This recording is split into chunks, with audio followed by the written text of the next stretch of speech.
Ukraine யுத்தத்த பொறுத்தவரையும், Biden தலைமையில America இருந்து நடத்துனதுலாம் ஒரு விஷயமே இல்ல போ! அப்படிங்கிற மாரி தான் நெலைம மாறிப்போச்சு.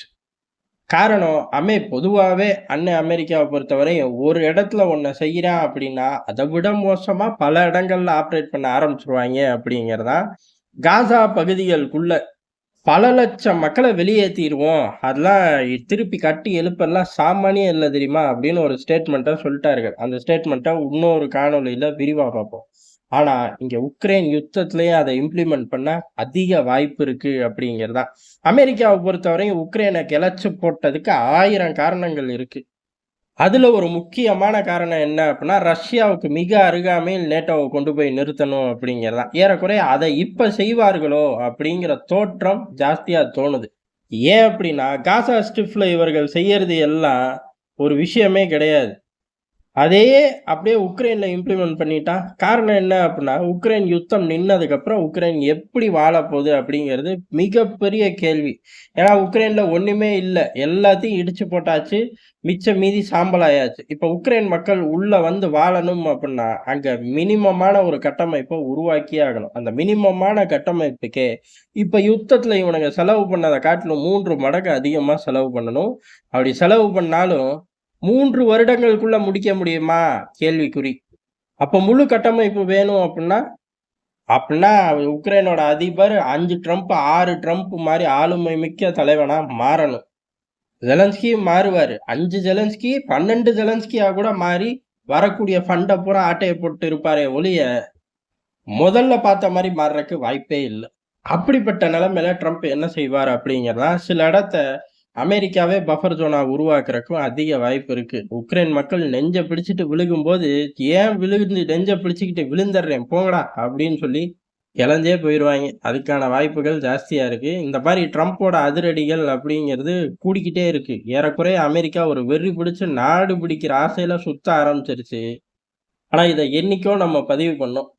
காரணம் ரஷ்யா இப்ப தெரிஞ்சோ, தெரியாமையோ, திட்டம் போட்டோ, திட்டம் போடாமையோ 2014ல இருந்து கொஞ்சம் கொஞ்சமா ஆக்கிரமிப்பு அப்படிங்கிறத ஆரம்பிச்சிருச்சு. கிரிமியாவ ஆக்கிரமிச்சுச்சு. இப்போ உக்ரைன்ல பல பகுதிகள ஆக்கிரமிச்சிருச்சு. இந்த பேட்டர்ன் அமெரிக்கா செய்யும் அப்படிங்கிறதான். அத அமெரிக்கா செஞ்சே தீரும் அப்படின்னு ஆரம்பிச்சிருக்காரு. எங்கெல்லாம் ட்ரம்ப் ஆரம்பிச்சிருக்காரு.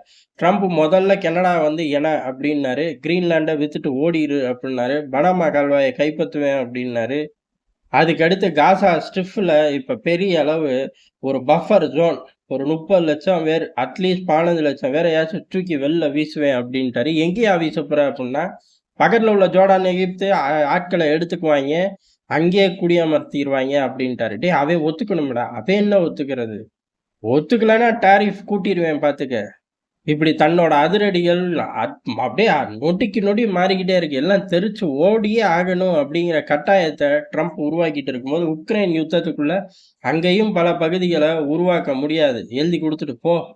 நெறைய விளையுதுன்னு கேள்விப்பட்டேன்.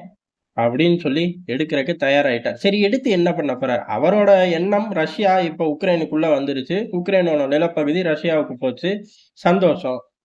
ஏன் போச்சு? பைடன் செஞ்ச தப்பு போச்சு. பைடனோட கட்சி செஞ்ச உருப்படாத வேலை போச்சு. நான் வந்து இப்ப என்ன பண்ணிட்டேன், அவன் நின்ன இடத்துக்கு பக்கத்து இடத்த வாங்கிட்டேன். இப்ப அங்க போய் நம்ம ராணுவத்த நிறுத்துவோம். இப்ப ரஷ்யாவுக்கிட்ட நம்ம வந்துட்டோமா வரலையா? சத்தியமா வந்துட்டேன் சாமி அப்படின்னு ஒட்டுமொத்த அமெரிக்கர்களும் குஷி ஆயிருவார்கள். ஏறக்குறைய மனுஷன் அந்த திசையை நோக்கி தான் போறாரு. யுத்தத்த நிறுத்திட்டு மிச்சம் உள்ள பகுதிய ஜெலன்ஸ்கிட்ட குடுத்துட்டு அமெரிக்கா வெளியேறுமா அப்படின்னு கேட்டா, ஜெலன்ஸ்கிக்கு குடுத்துரும். ஆனா அமெரிக்கா வெளியேறாது. அந்த நிலப்பரப்புல ஸ்ட்ராங்கான தன்னோட பேஸ்கள உருவாக்க அமெரிக்கா தயாராயிருச்சு.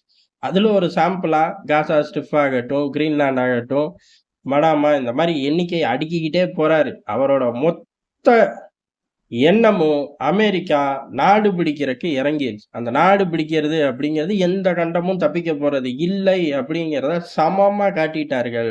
இதுல அவர்கள் பைடன் சார்ந்த கட்சிய விட ட்ரம்ப் சார்ந்த கட்சி சாதிச்சு காட்டிட்டோங்கிற பேரோட அமெரிக்க அரசியல்ல கொடிகட்டி பறக்கறக்கு நாள்தோறும் ட்ரம்ப் நகர்த்த ஆரம்பிச்சிருக்காரு. அப்படி நாள்தோறும் நகர்த்தும்போது உள்ளூர்ல கடுமையான செல்வாக்கு கூடியே ஆகணும். அந்த கடுமையான செல்வாக்கு கூடணும் அப்படின்னா பெரிய அளவுல இருக்கக்கூடிய ஆட்கள், லாபி செய்ற குழுக்கள் ட்ரம்ப் பக்கம் வரணும். மிகப்பெரிய பணக்காரர்கள் ட்ரம்ப் பக்கம் வரணும். அதுக்காக தான் அவரு டாக்ஸ முதல்ல தூக்குறாரு. ஏறக்குறைய இத நோக்கி போக ஆரம்பிச்சுட்டாரு. இவ்வளவு நாள் மத்த நாடுகள் சண்டை நடந்துகிட்டு இருந்துச்சு. இப்ப அப்படிலாம் கிடையாது. ஒரே ஆள் நான் தான். ஒரே ரவுடி நான் தான் அப்படிங்கிற மாரி இறங்க ஆரம்பிச்சுட்டாரு. இப்ப வரையும் டாரிஃப்ல நிக்கிற மனுஷன் கொஞ்ச நாள் கழிச்சு ராணுவத்தை இறக்குவார். அப்படி ராணுவம் டாரிஃப் கலந்து வரும்போது, உலகம் மிகப்பெரிய அளவுல ஒரு ஸ்ட்ரகுல சந்திக்கும். எந்த அளவு? சந்திக்கும்போது தான் தெரியும். அதுல யார் மைலேஜ் எடுக்குறானோ, அந்த பயப்புள்ள அதுக்கு அடுத்த வரிசையில 2வது இடத்துல நிப்பார்கள். அப்படி எடுக்கக்கூடிய தகுதி சமகாலங்கள்ல யாருக்கு இருக்கு அப்டின்னா, சமகால அரசியல்ல சிக்கிக்காம தப்பிச்ச ஒரே நாடு அப்டின்னா, நமக்கு பிடிக்குதோ பிடிக்கலையோ இந்தியா தான். பல நபர்களுக்கு கசக்கும். என்னமோ வாய்க்குள்ள வேப்பெண்ணெய ஊத்துன மாரி. ஆனா அதுதான் உண்ம. அதனால இந்த கூத்துல இந்தியா தப்பிக்கும், தப்பிச்சு சாதிக்கும் அப்படிங்கிறது டெல்லியோட பார்வையா இருக்கு. நன்றி, வணக்கம்.